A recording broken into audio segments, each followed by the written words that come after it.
A idea de musealización do legado de Antón Avilés de Taramancos é algo que dende hai tempo persegue a Concellería de Cultura, pero que por unhas ou por outras razóns nunca chegou a materializarse. Agora todo parece máis preto e grazas á aprobación da familia podería materializarse xa o vindeiro ano, saldando así unha débeda pendente co escritor noiés. Anunciar o que creo que é de xustiza dende fai xa moitos anos e que creo que Noia tiña que ter o que vamos a chamarlle o legado de Antón Avilés de Taramancos, que ven sendo unha casa que xa leva o seu nome, pero queremos convertila en un museo, e todo isto parte desde a xenerosidade da familia, non? O legado que está disposto a ceder a familia é do máis completo e componse dun amplo arquivo documental e artístico, con manuscritos, primeiras edicións, cartas persoais e mesmo a súa biblioteca particular. Refírome ao arquivo documental, bibliográfico, alrededor de 250 e 300 libros, artísticos, manuscritos, primeiras edicións, telegramas, cartas e a biblioteca particular do autor, Avilés de Taramancos.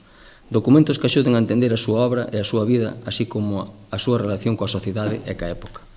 Todos os documentos aportan información significativa sobre o proceso de creación do escritor. A familia agradece o xesto, agardando a que todo frutifique e o proxecto poida ser xa unha realidade máis cedo que tarde. Agradecer o esforzo do Concello, de Pepe en particular, porque a verdade é que ele personalmente o que se implicou en maior medida neste asunto. Agradecer porque, sobre todo porque nos levamos moitos anos intentando que a Administración se faga cargo do legado de meu pai e nunca chegamos a cristalizar nada, todo se quedou en conversas, contactos e tal.